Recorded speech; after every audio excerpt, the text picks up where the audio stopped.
All right, guys, we're no longer talking about hurricane season. We're talking about an actual hurricane. Looks like we have one that's gonna hit southeast New England in about 48 hours. We haven't really had a hurricane hit this area directly in about 30 years.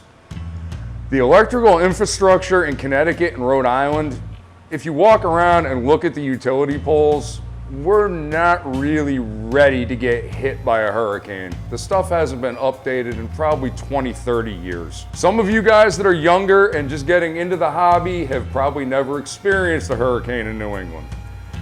When hurricanes hit New England, especially this time of year, the trees are full of leaves. The ground gets super saturated, then the winds come in.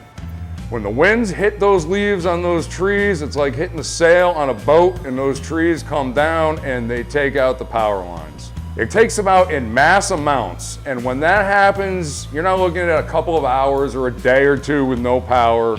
You're looking at 1, 2, possibly 3 weeks without power. If you have a saltwater tank and you don't already have a generator, I strongly suggest you go out today and buy one.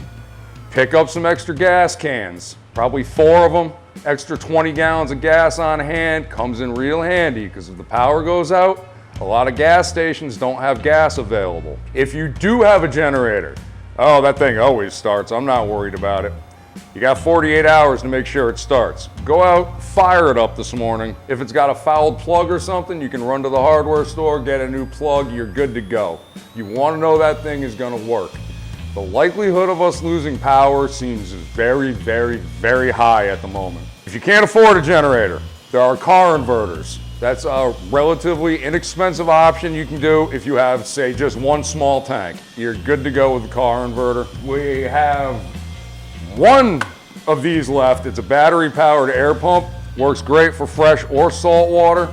If you pick one of these up, buy extra batteries, because once the batteries run out, it's not gonna work, so have some extra batteries on hand. It's also August, so it's very hot out. Power goes out, we're not gonna have our fans, we're not gonna have our air conditioners. Even if you have a generator, running an air conditioner on a generator is putting a heck of a load on that thing. Like I said, you got about 48 hours. Start filling up some 2-liter soda bottles with water, put them in your freezer, store them in a cooler for the next few days. Everything will get cold in there, they'll stay frozen. You can float one of them a day in the tank or in your sump. That'll help keep your water cool. If none of these options work for you, drastic emergency situation, power's out, every couple of hours, take a plastic spoon and just agitate the surface of your water.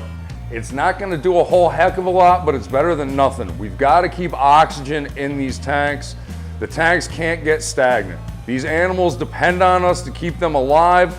Unfortunately, we depend on electricity to help keep these animals alive. And in a situation like this, where we're looking at a possible long-term outage, we gotta do everything possible we can for our critters. Good luck, everybody. Stay safe. Hope this thing misses us. Have a great day.